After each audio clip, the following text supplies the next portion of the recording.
말씀 로마서 3장 1절에서 8절까지입니다. 로마서 3장 1절에서 8절입니다. 빠른 속도로 막 로마서를 좀 나가려고 하는데 아직 3장까지밖에 못 왔네. 로마서 3장 1절에서 8절 교독하겠습니다.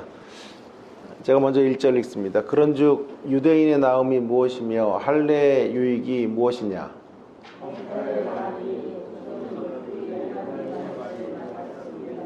어떤 자들이 믿지 아니하였으면 어찌하리요? 또 그 믿지 아니함이 하나님의 미쁘심을 패하겠느냐?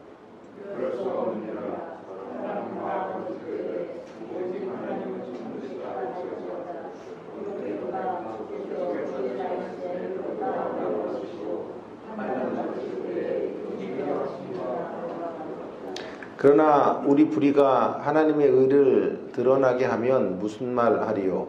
내가 사람의 말하는 대로 말하노니 진노를 내리시는 하나님이 불의하시냐?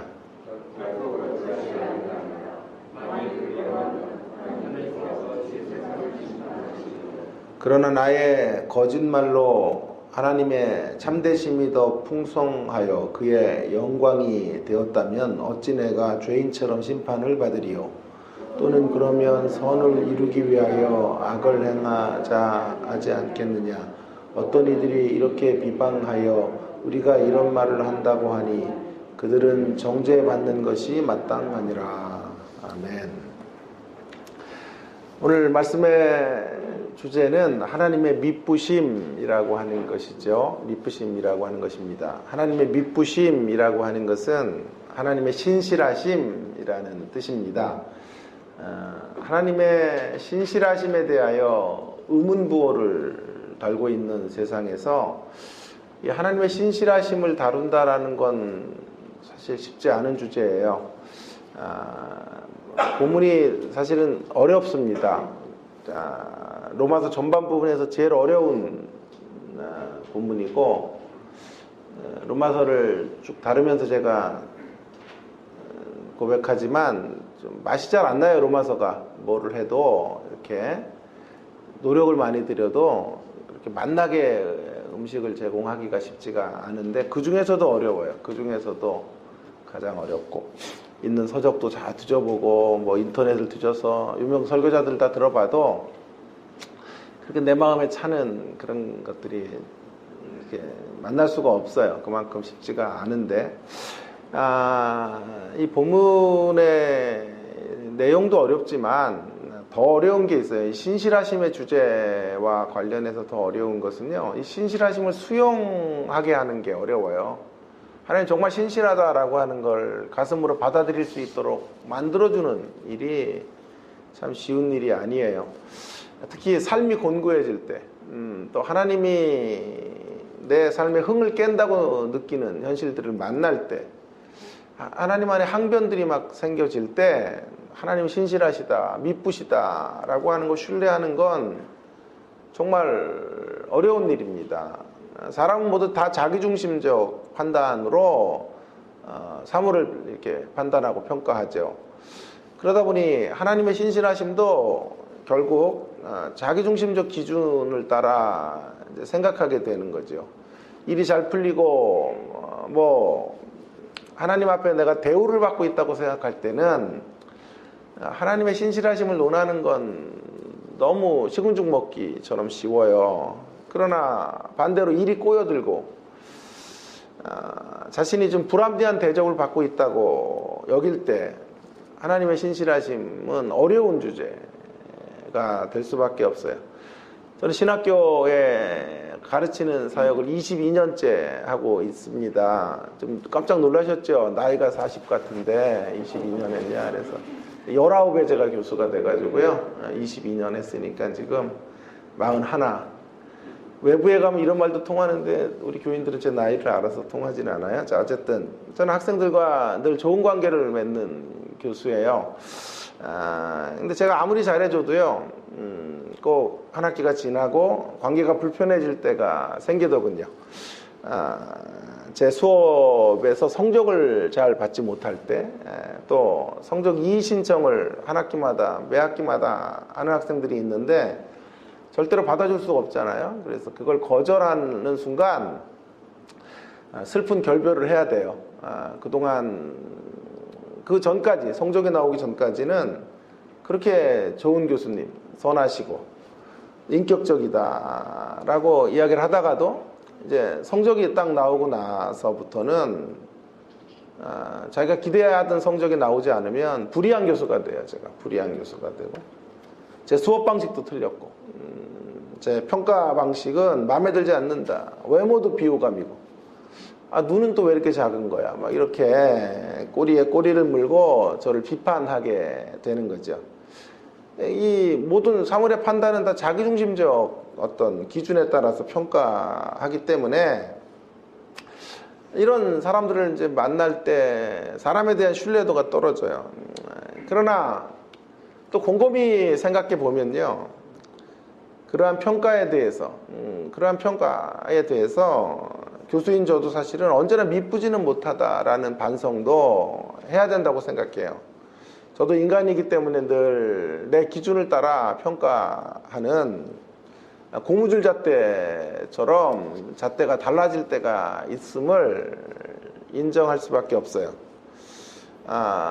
누군가는 좀 시험을 잘 못 봐도 좀 더 점수를 주고 싶은 사람들이 있어요. 또 그렇지 않은 사람도 사실 있어요. 특히 학우들의 사역지를 제가 방문하게 되는 경우가 있어요. 학기 중에. 그러면 제 마음이 훨씬 더 관대해져요. 아니 왜 페이퍼를 저렇게 내나, 왜 공부를 저렇게 열심히 안 하고 늘 잠을 자나, 그런 생각을 하다가도 사역지가 정말 장난이 아니라는 것을 가서 보게 돼요. 헌신예배 같은 때 초청을 받아 보면 정말 너무 신실하게 일을 하는구나 하는 것을 느끼게 될 때가 있어요. 그래서 정상 참작을 좀 하게 되는 마음으로 돌아서게 되는 거죠.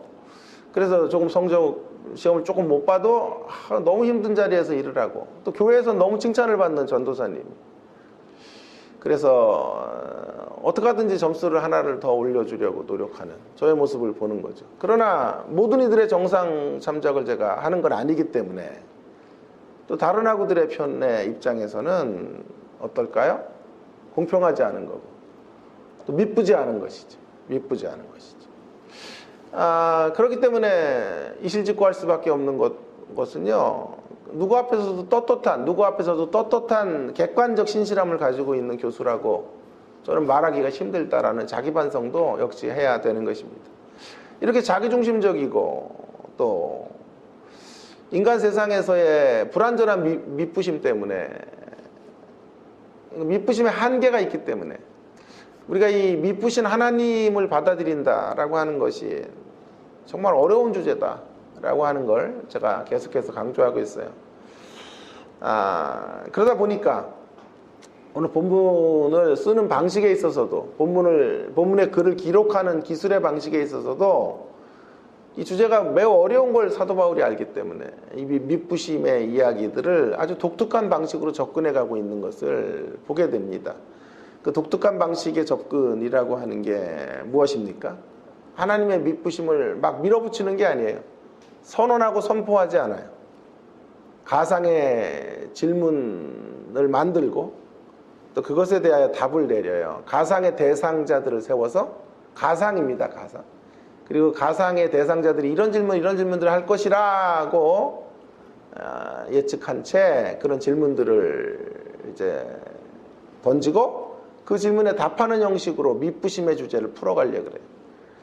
그래서 오늘 말씀의 제목이 그래서 나오는 거예요. 미쁘신 선포, 미선을 넘어서 미쁘신 설득이 이루어지도록. 그래서 미선을 넘어 미설로 나가고 있는 거죠. 일방적 선포가 능사가 아니다라는 것이죠. 항변으로 가득 찬 사람들에게 그저 하나님은 일방적으로 편들어서 하나님 신실해, 하나님 미쁘셔 라는 것은 공허한 이야기가 될 수밖에 없을 테니 가상적 대화의 방식을 통하여 설득하려고 하는 거죠. 이런 방식을 헬라어로 이제 디아트립의 수사법이라고 해요. 이제 여러분 이 본문에 관한 주석 같은 걸 찾아보면 언제나 이런 이야기가 나올 거예요. 그래서 이것 정도는 알아두실 필요가 있어요. 디아트립의 수사법이라고 하는데 사도 바울은 바로 이런 수사법을 통하여 하나님의 신실하심을 설득하고 있는데 어떻게 설득하고 있는지를 이제 들여다볼 필요가 있겠습니다. 먼저 1절과 4절 그리고 5절과 8절로 좀 간단하게 나눠봤는데요. 1절과 4절의 이야기를 좀 살펴본다면 가상적 질문을 하는 대상자를 선정하는데 그들이 누구냐 하면 못마땅한 유대인들이에요. 못마땅한 유대인들. 당연하죠. 우리 지난 시간에 저와 함께 2장을 좀 마무리했었는데요. 2장 17절부터 29절까지의 유대인들이 율법을 가지고 있었고 할례가 있었지만 율법과 할례를 가지고 구원에 이를 수 없다. 그것이 그들을 유익되게 할 수 있는 것은 그러니까 그들을 보장해 주는 건 아니다. 그런 이야기를 했습니다. 하나님의 심판을 율법이 있다고 자동으로 피하고 할례를 행했다고 해서 자동적으로 하나님의 심판으로부터 면제되지는 않는다. 율법을 가지고 있는 것으로 안전하지 않고 할례를 행하는 것으로도 심판을 피할 보장책이 되지 않는다라고 말씀드렸습니다. 자, 이런 선언을 들었던 유대인들 안에 이제 속이 부글부글 끓어요. 유대인들이 항변이 터질 수밖에 없겠죠. 만약에 강의의 자리라면 이런 거예요. 여기저기서 잠시만요. 교수님 그 얘기에 대해서 잠시만 질문이 있습니다. 라는 상황이라 이 말이에요. 그래서 그런 유대인들을 못마땅해 하는 2장의 끝의 이야기들이 너무 가슴에 의문으로 남아있는 사람들을 가상의 대상으로 세워서 그들이 이러한 상황에서 하게 될 질문들에 대하여 이제 던지고 있는 거예요. 자, 먼저 그래서 1절에 보면 가상적 질문 첫 번째로는 이거예요. 유대인의 나음이 무엇인가? 그렇다면 할례는 유익이 없는가? 라는 질문이죠. 당연히 나올 만한 질문이 아니겠어요? 유대인들이 선민으로 율법을 가졌는데도 심판받을 수 있고 할례를 행해도 그것으로 그 할례가 무할례가 된다. 순종하지 않으면 무할례가 된다고 하니 유대인들의 이제 속이 타들어가고 기분이 언짢지요. 그래서 질문하게 되는 거예요. 그럼 유대인은 아무런 의미가 없다는 얘기인가? 할례는 아무 의미 없는 것입니까? 라고 물을 수 있다는 거죠. 사도 바울의 답이 예상을 깹니다. 2장의 논리대로 한다면 3장에서 당연하죠. 유대인이 됐다는 게 뭡니까? 아무 의미 없습니다. 예수를 믿어야만 되는 거지. 유대인은 꽝입니다. 라고 말할 것 같은데 그렇게 대답하지 않고 있다는데 이 본문 이러니까 성경이에요. 이러니까 우리가 생각하고 예상하는 답을 훌쩍 넘어서요. 성경은. 그게 뭐라고 말합니까? 전혀 없다라고 답하지 않고 바울의 답은 이것입니다. 유대인의 유익이 범사에 많다. 수도 없이 많다라고 대답하고 있는 거죠. 그 중에 대표적인 것 하나를 이야기한다면 가장 근본적인 것, 유대인의 유익에 해당하는 가장 근본적인 것이 있다면 말씀을 맡은 것이다. 말씀을 맡았다라고 대답해 주고 있는 것이죠. 자, 여기 말씀을 맡았다라는 구절을 2절에 보세요. 범사에 많으니 우선은 가장 기본적인 것은 가장 근간이 되는 건 그들이 하나님의 말씀을 맡았음이니라. 여기 말씀을 맡았다라고 하는 것은 흥미롭습니다. 많은 생각을 하고 묵상을 해야 되는 것 같은데, 자, 성경은 이렇게 말하고 있지 않죠. 말씀을 주셨다라고 말하지 않아요. 말씀을 맡았다라고 말하고 있는 거죠. 그 말은 이런 뉘앙스가 있는 거예요. 유대인들에게 하나님의 말씀은 전유물이 아니다 라는 걸 깔고 있는 거예요. 자, 맡았다라고 하는 건 이것 좀 맡아줘서 저 여행을 하는데 요즘 그러면 안 되죠. 여행할 때 누가 물건을 좀 전달해 달라. 제가 호주를 가는데 아는 지인이 호주에 사는 자기 지인에게 정말 이거 필요한 물건이니까 좀 갖다가 주라.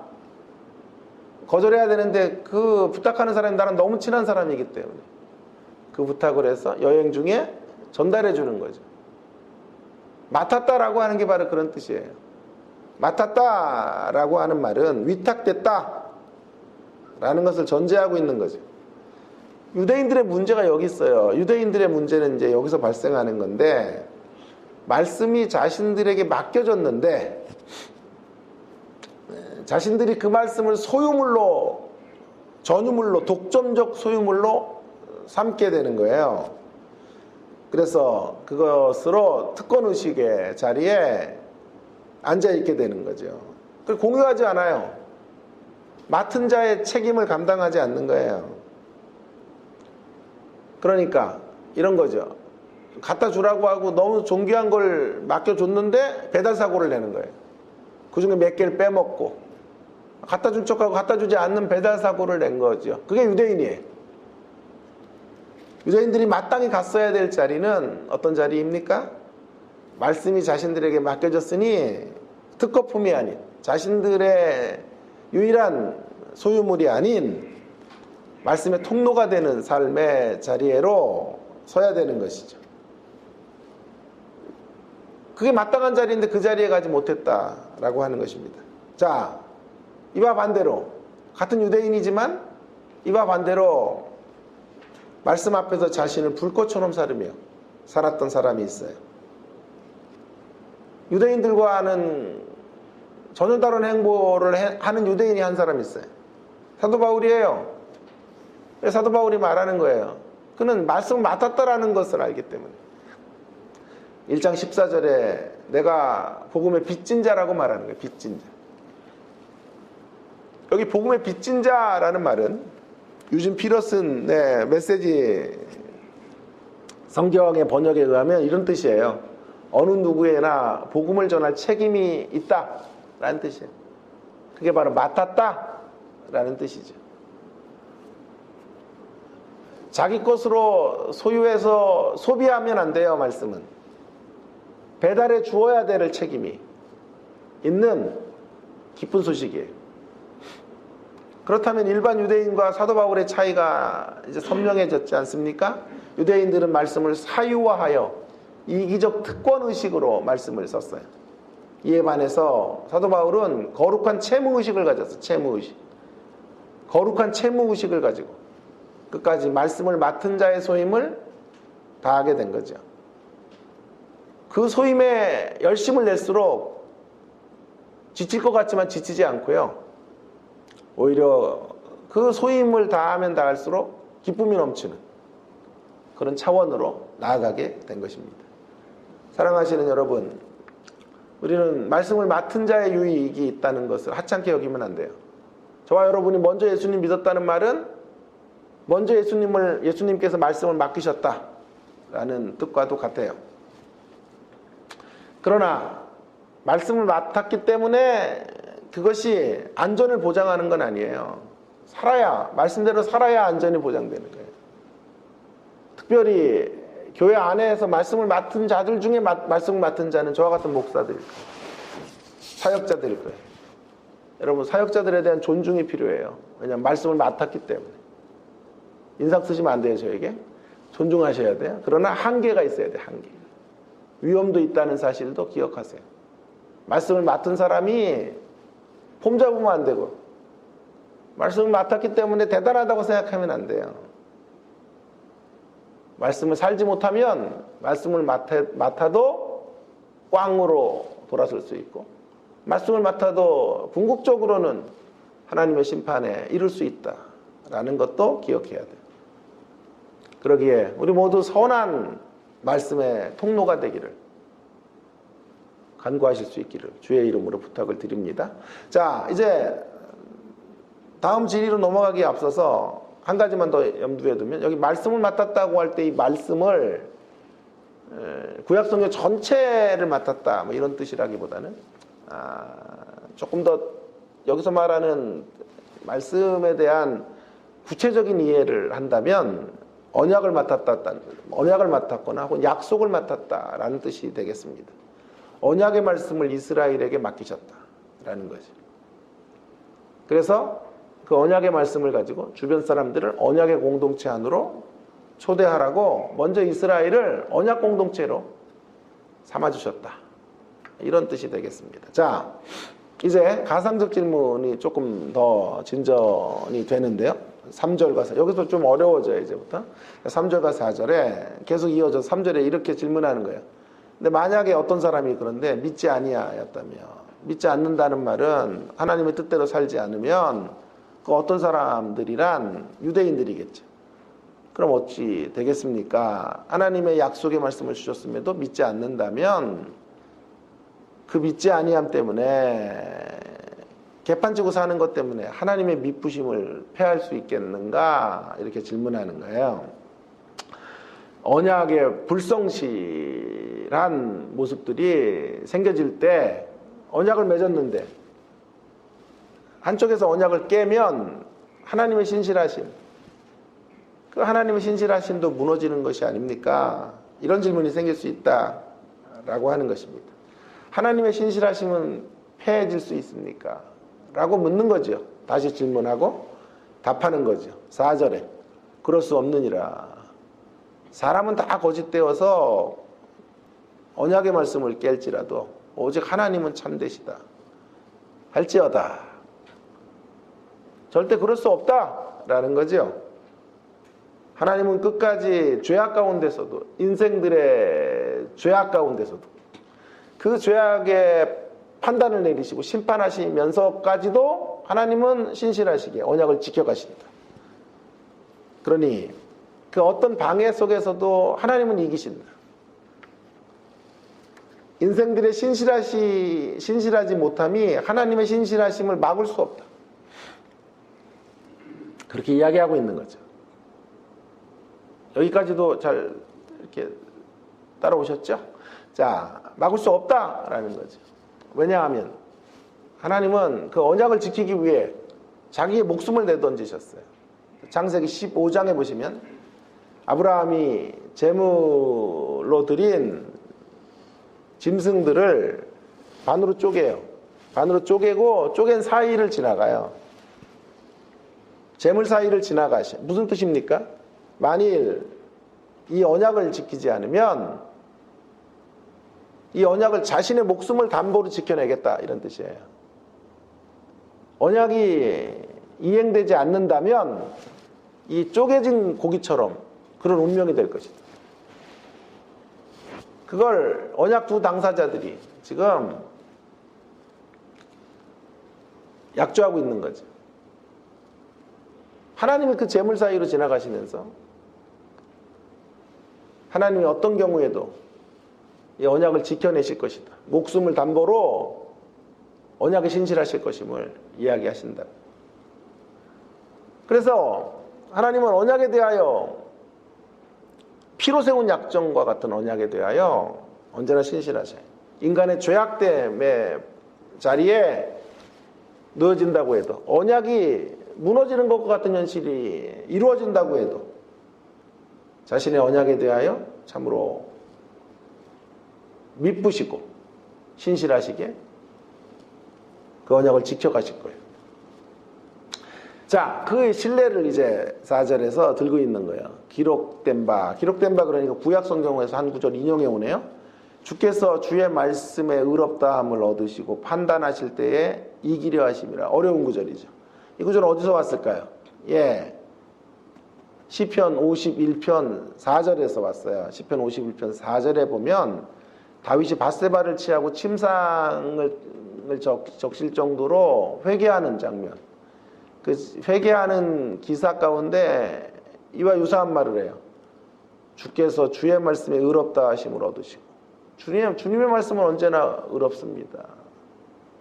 판단하실 때에 이기려 하십니다. 주의 판단은 언제나 승리합니다. 하나님의 판단은 언제나 옳습니다. 제가 밧세바를 취한 것 때문에 심판을 당한다고 할지라도, 죄악 중에서 진노를 받는다고 해도 하나님은 옳습니다. 그렇게 말하고 있는 거죠. 유대인들이 지속적인 불충성으로 말미암아 하나님의 진노와 심판을 받아요. 그래도 하나님은 언제나 옳으신 거예요.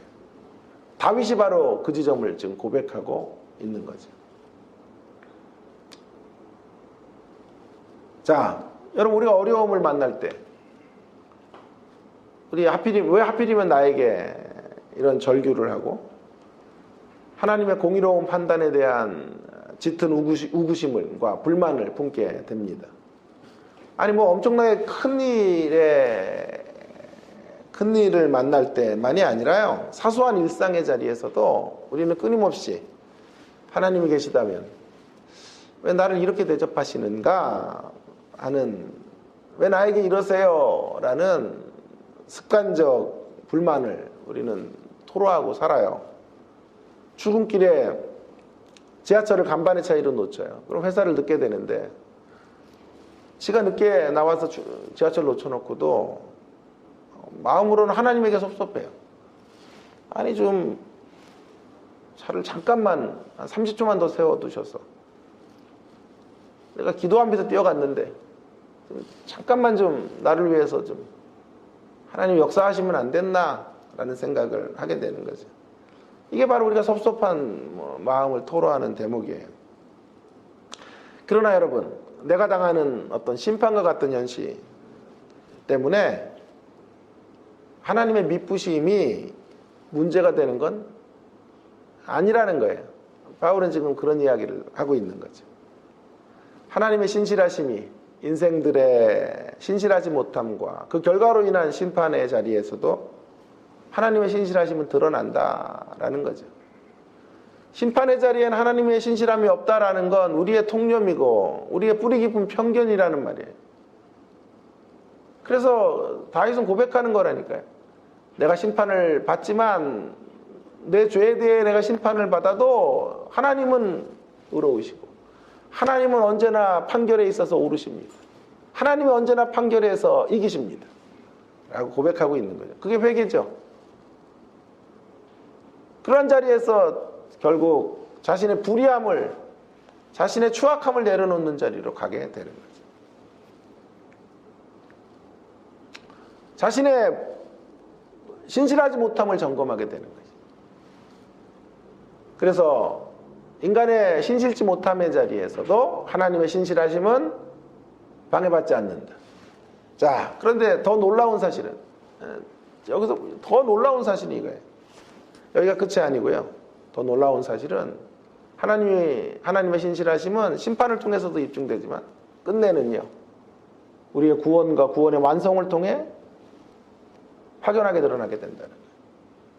자, 아까 창세기 15장에 쪼갠 고기 사이를 하나님이 지나가셨어요. 언약을 파기한다면 내가 이 고기의 운명처럼, 쪼개진 고기처럼 이런 운명에 처하게 될 것임을 하나님 스스로도 약정하셨어요. 그런데 그런 운명에 처하게 된 인생들은 이스라엘이에요. 그러니까 그들은 쪼갠 고기와 같은 운명의 자리에 놓여질 수밖에 없어요. 하나님은 심판하셔야 되지만 끝내는 그 가운데서 구원해야 될 자들을 구원하신다. 그 하나님의 특단의 조치가 필요한 거예요. 그래서 그 특단의 조치가 무엇입니까? 언약 파괴자들이 맞이해야 될 운명의 자리, 그 저주의 자리에 하나님의 아들을 세우시는 거예요. 아들로 하여금 그 저주를 감당하게 하셔서 저주받아 마땅한 인생들을 건져내시려는 하나님의 신실하심이 궁극적으로 작동하게 만들어 가시는 거죠. 이게 바로 십자가예요. 십자가를 통한 언약의 성취의 역사가 이루어지게 되는 것이죠. 자, 정리하면요, 어떻습니까? 인간의 신실하지 못함이 하나님의 신실하심을 방해한다고요? 천만의 말씀이에요. 인간의 신실하지 못함에도 불구하고 하나님은 언제나 미쁘시다. 자, 이제 계속되는 가상적 질문들. 이제 항변을 넘어서 궤변으로 가요. 이제는 궤변들이 생길 수 있어, 이 정도 되면. 그래서 그 궤변들의 이야기로 가고 있어요. 여기까지도 좀 잘 따라오시나요? 정말 어려운 지루한 본문이기 때문에 제가 어느 때보다도 정말 신경을 많이 쓰고 준비를 했는데, 자, 5절부터 8절로 이제 가보면 항변을 넘어 이제 궤변의 자리로 가는데 5절에 이런 궤변을 늘어놓기 시작해요. 그래서 그 궤변에 섞인 질문들을 하게 되는 거죠. 유대인인 우리가 의롭지 못하지만 하나님은 의로우시니까 하나님의 의로우심은 언제나 드러난다 했잖아요. 그죠? 자, 그렇다면 이런 거죠. 인간이 의롭지 못하기 때문에 어쩌면 하나님이 더 선명하게 의로움이 드러나는 거예요. 십자가가 더 은혜로운 건 뭐냐 하면 그 배경을 깔고 있는 인간이 타락했기 때문인 거예요. 온통 어두움의 색깔 속에 십자가라는 밝은 빛이 들어오니까 십자가가 더 선명해지는 거거든요. 그러니까 이제 궤변을 늘어놓기 시작하는 게 이런 거죠.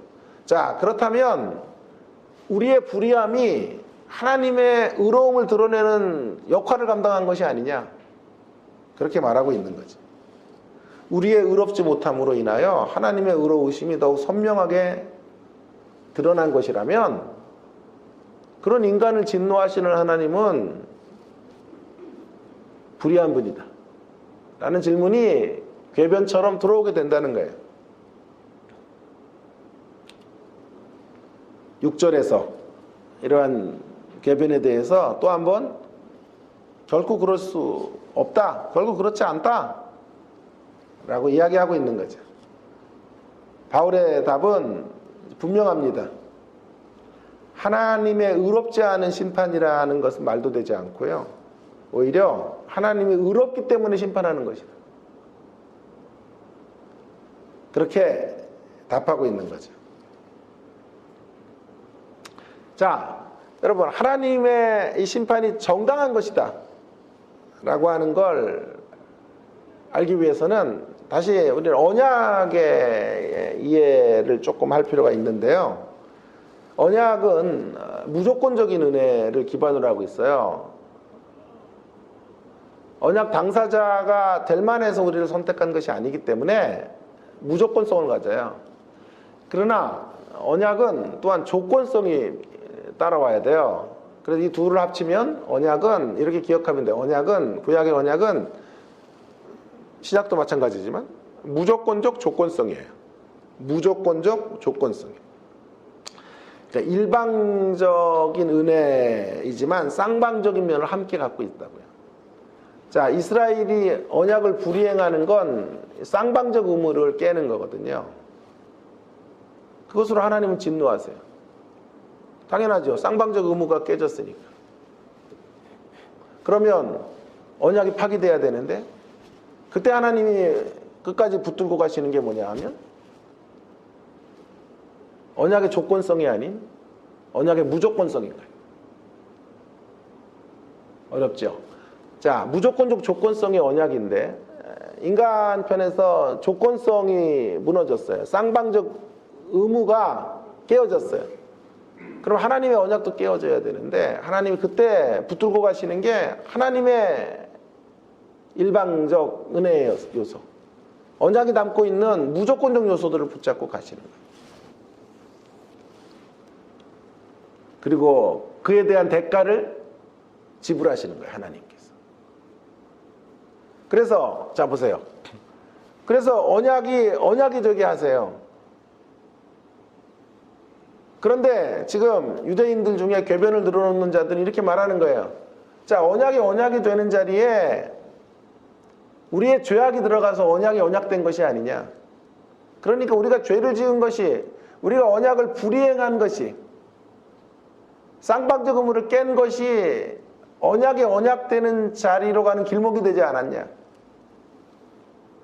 그렇기 때문에 언약을 파괴한 우리에게 공이 있다, 기여가 있다 라고 말하는 거죠. 휴, 어렵죠. 궤변이죠, 궤변. 이스라엘이 자신에게 부여된 언약의 쌍무적 기능들을, 쌍무적 의무를 감당하지 않아서 언약이 파기되는 위험까지 치달아갔는데 그 언약을 하나님의 일방적 은혜의 요소들을 가지고 언약을 살려냈더니, 자, 언약이 이렇게 은혜롭게 살아난 것은 우리의 죄악이 들어가서 가능한 것이 아닌가, 그렇게 말하고 있는 거죠. 그러므로 하나님의 언약의 신실함이 완성되는 길목에 우리가 기여했다 우리에게 공이 있다라고 말하는 거죠. 이 부분에 대하여 결국 그럴 수 없다. 단호하게 궤변을 물리치고 있는 거예요. 사도 바울. 자, 그러나 궤변은 강해요. 궤변을 늘어놓는 사람은 이 정도에서 물러서질 않아요. 그래서 7절이 나오는 거예요. 7절에. 7절에서 그래서 결코 그렇지 않다라고 말했음에도 불구하고 7절에서 또 이런 궤변들을 늘어놔요. 그러나 나의 거짓말로 하나님의 참되심이 더 풍성하게 되었다면, 그래서 그의 영광이 드러났다면, 자, 어찌 내가 죄인처럼 심판을 받으리요? 아니, 내가 거짓말해가지고 거짓말이 대세가 된 세상에서 하나님이 참되신 것이, 거짓말이 판을 치니까 하나님의 참되심이 진짜 참되심으로 드러났다면, 내가 거짓말한 것이 얼마나 큰 기여인데 심판을 받는다는 건, 그런 나에게 상은 못 줄지언정 심판을 준다는 게 말이 됩니까? 라는 궤변을 계속해서 늘어놓고 있는 거죠. 마치 이런 거죠. 가룟 유다가 있어서 예수님이 십자가에 돌아가신 거예요. 그죠? 가룟 유다가 팔았기 때문에. 그래서 가룟 유다가 가룟 유다 편에서 말하는 거예요. 내가 예수님의 십자가 사역이 완성되는데 1등 공신이 나야. 예수님 팔았잖아.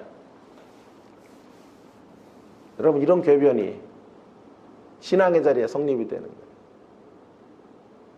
이런 궤변들을 늘어놓는, 아니, 신앙의 자리, 우리 일반의 삶에서 궤변은 언제나 존재하는 거예요. 궤변은 강해요. 이런 궤변에 대해요. 심판이 웬 말이냐? 상을 줘야지. 박수 쳐줘야지. 네가 날 버리지 않았으면 십자가는 없었어. 위대한 역할을 감당한 가룟 유다요. 이렇게 나와야 된다는 거예요. 이 궤변에 대해서 8절에서 말하죠. 8절에서 또는 그러한 선을 이루기 위하여, 그러면 바울의 답은 이거예요. 선을 이루기 위하여 악을 행하자 하지 않겠느냐. 그러면 이런 말이다. 니들이 말하는 것. 선한 결과를 만들려면 악을 행해야 된다. 악으로 갑시다. 악한 일을 합시다. 그래도 기독교는 하나님의 신실하심이 드러난다면 우리 악으로 살아서 하나님을 더 증명해 보이고 하나님이 더 영광스럽게 되도록 할 수 있지 않냐. 이렇게 나가는 것과 똑같다는 거예요. 마치 기독교를 잘못 오해한 사람들은 사도 바울이 이런 기독교를 가르쳤다고 비판하고 비방받지만 마지막 구절에서 말하죠. 이런 말을 하는 인간들은 정죄받아 마땅하다. 이런 궤변들을 늘어놓는 인생들은 떨어질 자리는 정죄밖에 없어 라고 강한 어조로 궤변에 대하여 성토하면서 디아트립의 수사법을 맞추는 거예요. 그렇습니다, 여러분. 자신의 죄를 정당화시키려는 사람들이 선택하는 건 언제나 궤변이에요, 궤변. 우리에게 필요한 건 궤변이 아니라 우리 자신의 부족을 인정하는 거예요. 내가 지은 죄로 인하여, 언약 불이행으로 인하여 하나님 편에서 얼마나 큰 고뇌와 대가지불이 있었는지를 생각하지 않는다면 기독교를 오해할 수밖에 없어요. 그 뒤안길에서 십자가가 주어질 수밖에 없었다는 사실을, 우리가 망가뜨려 놓은 죄악의 현실 때문에 그걸 되돌리시기 위하여 십자가의 길까지 마다하시지 않았다는 사실을 우리는 가슴 절절히 기억하면서 우리의 입술을 다물고 사죄의 은총을 구하는 그런 모습이 온당한 자세라고 믿습니다. 우리 안에 올라오는 순간순간 나를 보호하려는 주장과 논리에 대하여 오늘 본문의 말씀의 마지막 구절처럼 이렇게 외칠 수 있기를 바라요. 우리 스스로에 대하여. 궤변아 물러거라. 궤변아 물러서라 라고 외치며 궤변으로부터 돌아서는 현명한 판단이 있기를 주의 이름으로 축원합니다. 자, 오늘 말씀을 정리하겠어요. 그러면 적용하겠어요. 두 가지. 첫째, 이 말씀의 이런 논리를 따라서 이제 적용되는 게 두 가지인데요. 제가 고민하면서 이런 두 가지 적용점을 좀 맛을 내려고요. 너무 딱딱했잖아요. 이제 좀 맛을 좀 한번 음미해 보려고 그래요. 첫 번째로는 온화한 강직함으로 서라 라고 말하고 싶어요. 온화한 강직함. 본문에서 사도 바울이 하나님의 신실하심을 전달하는 방식에서 우리는 그의 강직함을 보지만 또한 온화함을 봐요. 온화함이라고 하는 건 뭐죠? 온화하다라는 건 부드럽죠. 부드러움이란 질문을 받아요. 질문해라. 내가 일방적으로 선포하지 않을게. 하나님 신실해. 밀어붙이지 않을 테니. 너희들 안에 이런 질문 있지? 자, 이런 질문들 그래 올려놔. 내가 답할게. 그래, 두 번째 질문 이거지? 내가 답해줄게. 그래서 대화하는 거예요. 온화함이 있어요. 질문을 받는. 그러나 강직해요. 내용을 보세요. 두 번이나 이렇게 말하죠. 그럴 수 없느니라. 결코 그럴 수 없다. 마지막은 어때요? 이런 자들에게는 쓸데없는 궤변을 늘어놓고 말도 안 되는 개통 철학으로 일관하는 인간들에게 대하여는 주어지는 건 정죄밖에 없다. 단호하지 않습니까? 궤변은 없어요. 자, 항변은 있어요. 항변은 받아야 돼요. 그러나 궤변은 없어요. 그래서 말씀의 제목을 고민했어요. 밑부심의 선포를 넘어서로 할까? 궤변과 항변 사이에서 그렇게 할까? 쓸데없는 걸 이렇게 고민해요. 그러다 보니 눈도 작아지고 힘들어요. 살아가는 게. 이런 거 고민 안 해도 될 것 같은데, 그죠? 이렇게 잡으나 저렇게 잡으나 아멘 없기는 마찬가지고, 여러분 빨리 끝내라 막 그런 자세는 똑같은데 왜 이런 걸 고민해야 되나? 그래서 내가 고민했어요. 난 왜 이런 걸 고민할까? 하나님 답을 주시더라고. 네 만족이야 그게. 너를 위해 하는 거야. 여러분을 위해서 하는 거지만 또 나를 위해 하는 거예요. 왜냐하면 성에 안 차니까. 성에 찰 때까지 또 고민하게 되는 거죠. 우리는 온화함을 가지면 강직함이 없고요. 강직함을 가지면 온화함이 없어요.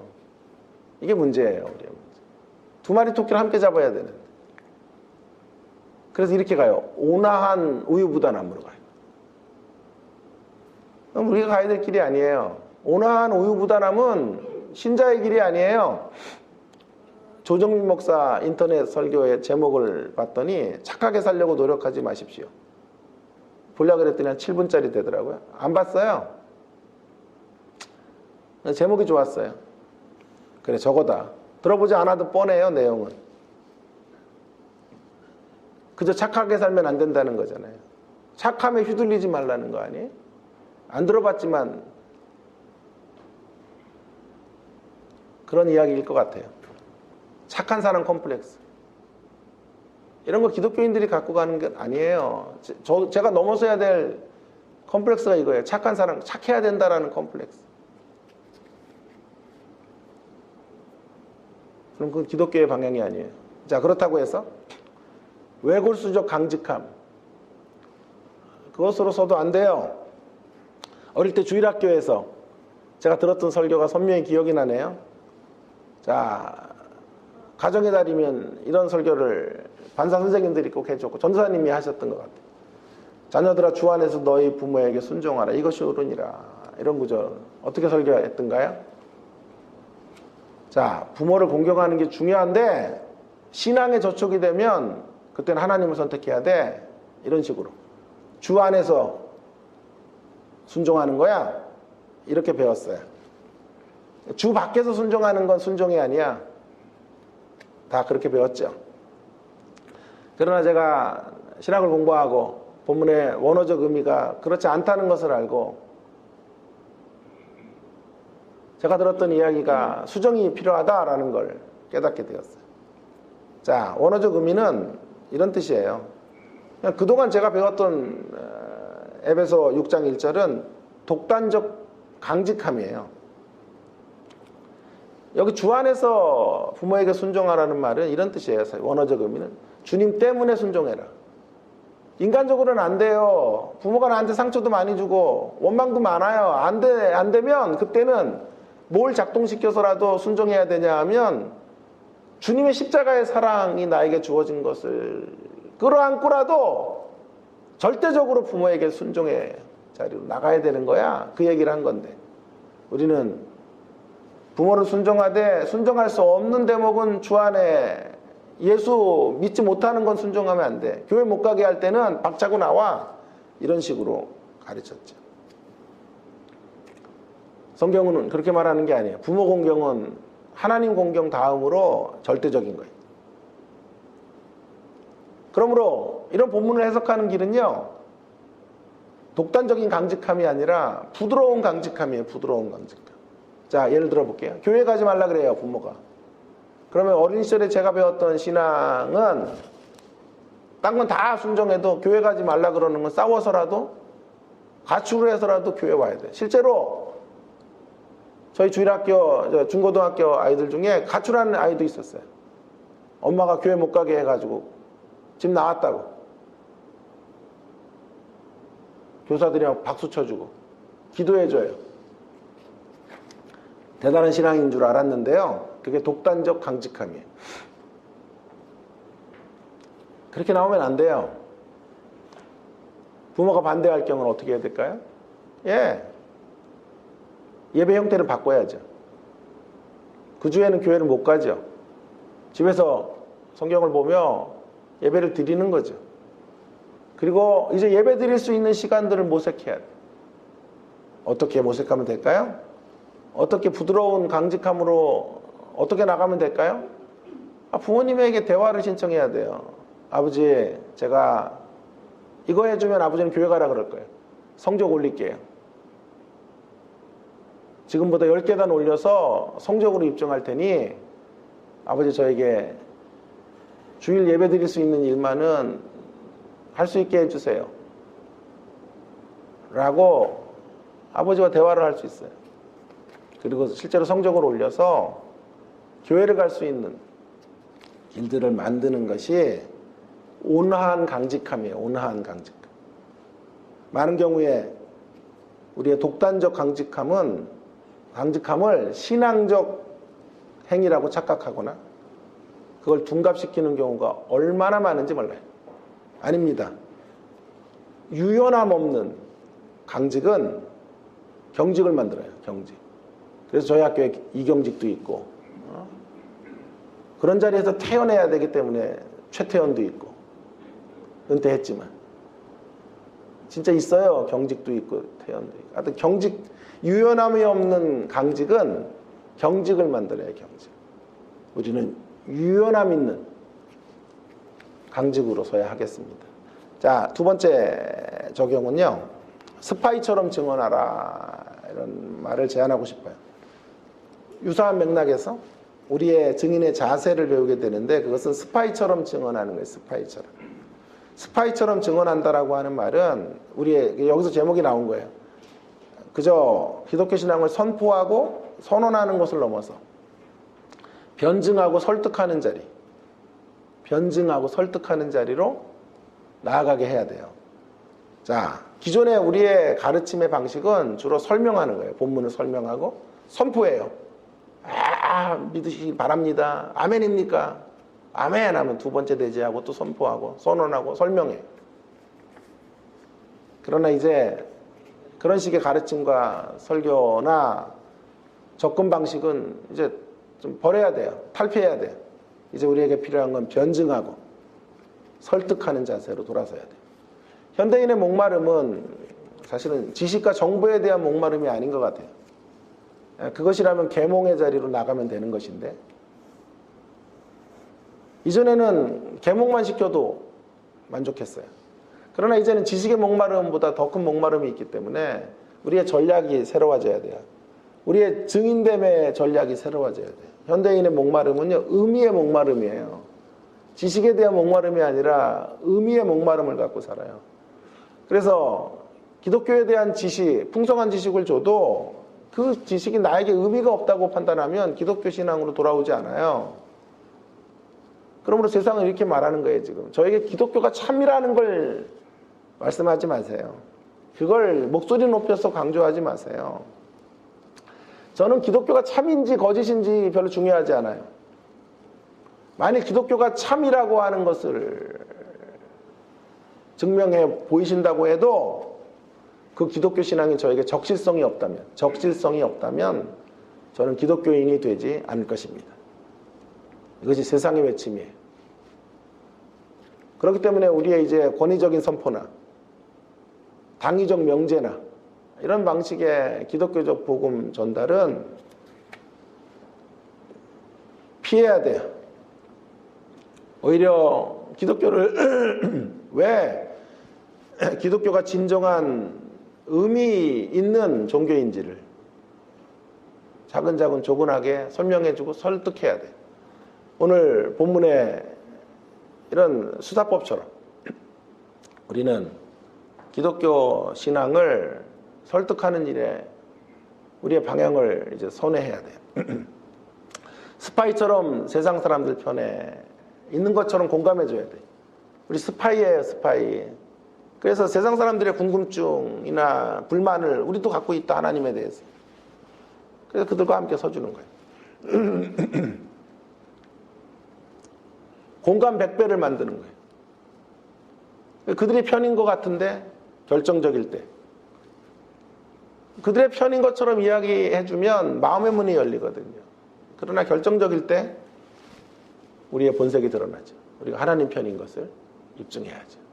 근데 참 그런 방식을, 절차를 밟지 않으면 노골적으로 하나님 편으로 쓰려 그래요. 처음부터 야, 그건 틀렸어. 기독교는 이래서 진리야 라고 선포하고 있는 거죠. 어느 부목사가 수석 부목사예요. 교회가 커요. 대지를 만들면 세 번째 대지, 3대지 하잖아요, 설교. 세 번째 대지는 항상 담임 목사에게 이렇게 하라, 저렇게 대지를 만들어요. 첫째 대지 뭐 하나님을 충성해라, 뭐 두 번째 봉사해라, 세 번째 하나님에게 하듯 우리 담임 목사님에게 충성하고 봉사, 이렇게 세 번째 대지를 항상 담임 목사에게 어떻게 하라로 설정해요. 그래서 담임 목사의 총애를 받아요. 절대적 수석 목사예요. 그 얘기를, 와이프 다니는 교회 부목사인데 그 얘기를 듣고 참 한심한 놈이 다 있다 그랬어요. 그럼 그렇게 담임 목사의 편이 되면요, 편들기를 하면 정말 중요한 자리에서, 결정적인 자리에서 힘을 발휘할 수 없어요. 거긴 뭐 역사 이래로요, 아부가 통하지 않은 경우는 없었다니까. 담임 목사의 마음을 흡족할지 몰라도 복음을 그렇게 전해서는 안 돼요. 의미에 목마른 사람들에게 접근하는 방법은 스파이처럼 증언하게 해요. 제가 딸을 키우면서 정말 후회가 되는 것 중에 하나, 제 자신을 반성했던 대목 중에 하나가 이 대목이에요. 스파이처럼 키워야 되는데, 스파이처럼 딸의 편에 서줬어야 돼. 그걸 못한 거예요. 아무래도 여자니까 엄마랑 갈등이 많죠. 엄마가 이제 이야기하다 갈등이 많으면 그런 걸 저에게 이야기할 때가 있어요. 그럼 저는 엄마랑 일치 단결해서 똘똘 뭉쳐야 되는 줄 알고, 빈틈을 보이면 안 되는 줄 알고 엄마를 변증했지. 야, 그거 네가 잘못이야. 너 그런 거 고쳐야 돼. 엄마의 말이 옳아. 늘 이렇게 이야기를 했더니 딸은 내가 엄마랑 한편인 줄 알고 다음부터는 그런 불만을 나한테 이야기하지 않고 지 수준에 맞는 친구들에게 이야기해서 그 친구들이 영적 스승이 되도록 하는 거예요. 그래서 그 친구들의 지시와 행동을 따라 움직여가는 것이지. 전략을 바꿀 필요가 있다고 생각한 거예요. 그래서 스파이처럼 설득해야 되겠다. 그런 생각을 하고, 딸이 불만을 토로할 때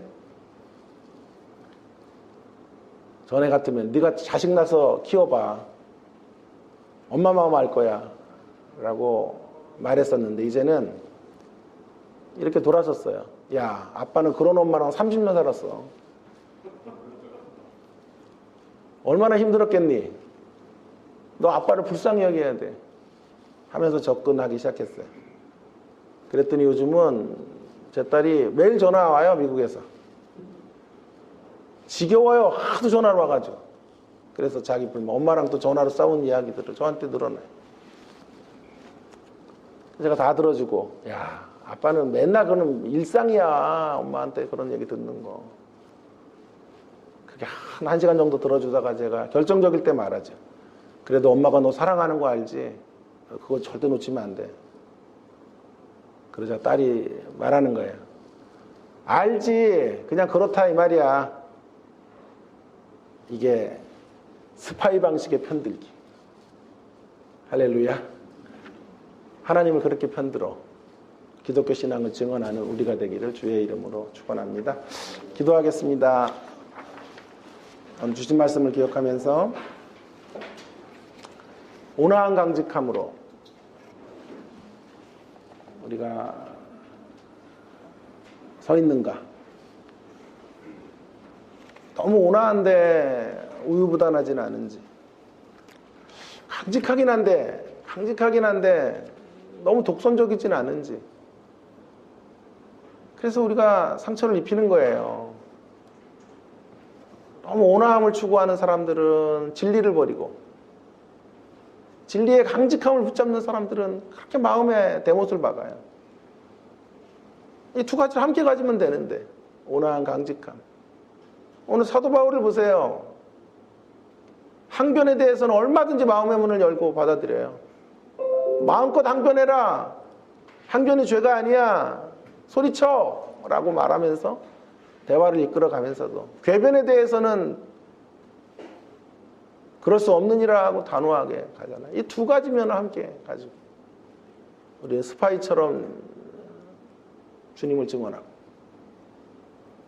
공감을 더 많이 늘려가면서 진리를 양보하지 않는 진리의 사람으로 설득하고, 다른 이들 앞에 서는 그런 증인들이 되기를 위하여 통성으로 함께 기도하면 좋겠습니다. 기도하십시다.